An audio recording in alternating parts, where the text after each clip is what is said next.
যে রাইডে উঠে 2011 সালে আমি আর আমার আপু কান ধরেছিলাম যে জীবনে আর কোনোদিন ওটায় পা দেব না, আজ আমার ছোট ভাই ঠিক সেই হাড় কাঁপানো রাইডেই উঠে বসলো, তাও আবার একেবারে সামনের সিটে। কি হয়েছিল তারপর? আর মেলায় অন্যের বেলুন হাতে নিয়ে ছবি তুলতে গিয়ে কেন আমাকে 20 টাকা গুনতে হলো?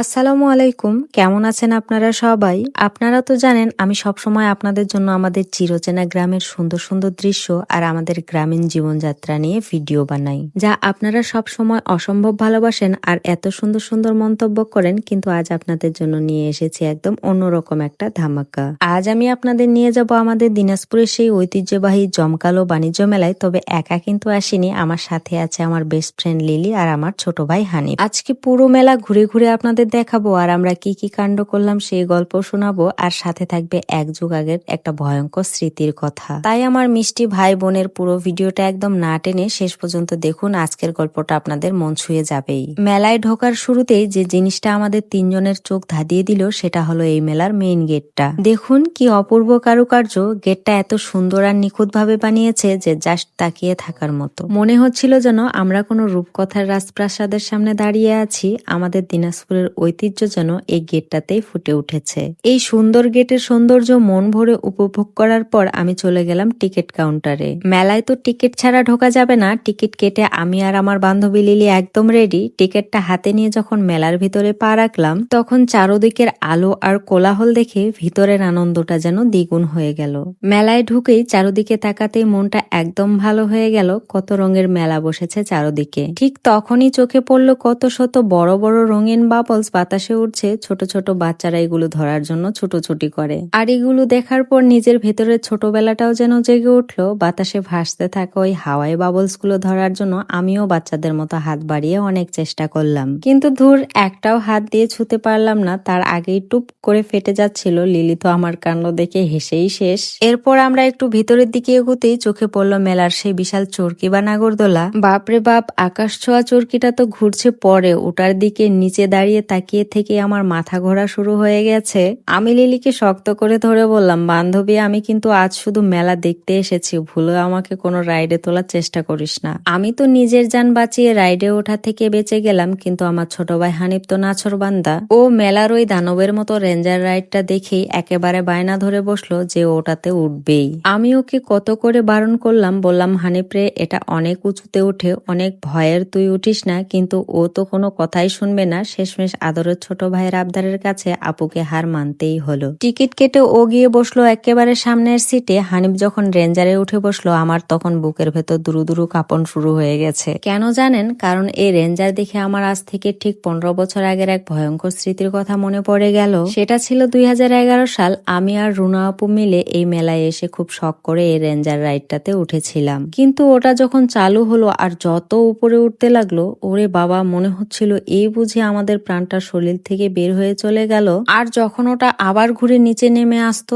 তখন মনে হতো যেন নতুন করে জীবন ফিরে পেলাম। রাইডটা যখন মাঝ আকাশে গিয়ে একেবারে উল্টো হয়ে আটকে থাকতো তখন যে কি ভয়ের অনুভূতি তা যারা চড়েছেন তারাই শুধু বুঝবেন। সেদিন রাইড থেকে নেমে আমি আর রুনা আপু দুজনে কান ধরেছিলাম যে মরবো, তাও জীবনে আর কোনোদিন এই রেঞ্জারে পা রাখবো না। আজ হানিফকে ওখানে দেখে আমার সেই পুরনো হাড় কাঁপানো দিনের কথা মনে পড়ে যাচ্ছিল। হানিফ রাইড থেকে নেমে আসার পর আমরা আবার মেলা ঘুরে দেখতে লাগলাম। এবার মেলায় প্রচুর মানুষের সমাগম হয়েছে। চারদিকের গমগমে পরিবেশটা দেখতে বেশ ভালোই লাগছিল। চারদিকে কত রকমের স্টল বসেছে। মেয়েদের সুন্দর সুন্দর থ্রি পিস, পাহাড়ি শাড়ি, জকমকে জুয়েলারি, কুশন, কুটির শিল্প আর সংসারের নানা রকম দরকারি জিনিসে পুরো মেলা যেন একটা উৎসবের নগরী। বিশেষ করে লেডিস ব্যাগগুলোর কালেকশন এত চমৎকার ছিল যে মন কেড়ে নেয়। তবে আমি যতই সুন্দর সুন্দর জামা, শাড়ি বা গয়না দেখি না কেন, ঘুরে ফিরে আমার চোখ কিন্তু গিয়ে আটকায় ওই ফুল আর গাছপালার দিকেই। আপনারা তো আমার ভিডিওতে দেখোনি, গাছ আর সুন্দর ফুলের প্রতি আমার একটা আলাদা রকমের টান আছে।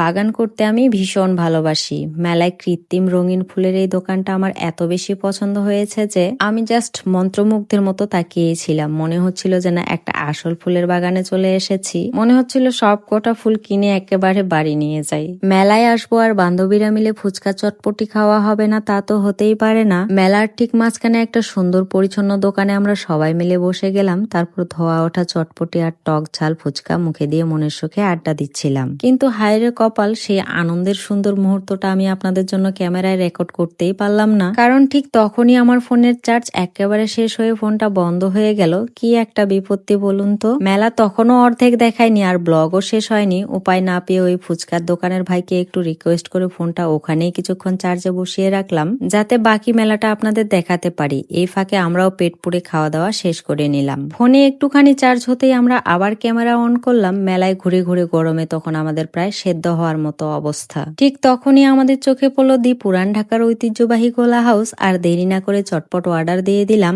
এই তীব্র গরমে যখন ওই ঠান্ডা ঠান্ডা হরেক রকমের মিষ্টি রসে ভেজানো রঙিন গোলা আইসক্রিমটা প্রথম কামড় দিলাম, আপনাদের আমি মুখে বলে বোঝাতে পারবো না, মনে হচ্ছিল যেন কলিজাটা এক নিমেষেই জুড়িয়ে গেল। শরীরের সব ক্লান্তি দূর হয়ে পুরো পৃথিবীটা একদম শান্ত আর ঠান্ডা হয়ে গেছে। এই গরমে মেলার মধ্যে গোলা আইসক্রিম খাওয়া যে কি তৃপ্তির, তা সত্যি অনন্য। গোলা আইসক্রিম খেয়ে শরীর আর মন দুটোই ঠান্ডা করে আমরা এবার মেলার গেটের দিকে রওনা হলাম বাড়ির উদ্দেশ্যে। কিন্তু গেট দিয়ে বের হতেই বাইরে দেখলাম একজন লোক এক ঝাঁক বড় বড় দারুণ সুন্দর বেলুন নিয়ে দাঁড়িয়ে আছে। বেলুনগুলোর মধ্যে হ্যালো কিটি, কত সুন্দর প্রজাপতির ছবি আঁকা, দেখতে এত কিউট লাগছিল যে আমার লোভ সামলানো দায় হয়ে পড়লো। কিন্তু এখানে একটা মজার ব্যবসা আছে। এই বেলুনগুলো হাতে নিয়ে যদি আপনি একটা সুন্দর ছবি বা ভিডিও তুলতে চান, তবে ওই বেলুনওয়ালা ভাইকে 20 টাকা দিতে হবে। আমিও ভাবলাম এত সুন্দর বেলুন 20 টাকা দিয়ে না হয় একটা সুন্দর স্মৃতি ক্যামেরাবন্দি করেই নেই। তাই 20 টাকা দিয়ে বেলুনগুলো হাতে নিয়ে এই সুন্দর ছবিটা তুলে নিলাম। আর এইভাবে দারুণ আনন্দ, উল্লাস, হাসি আর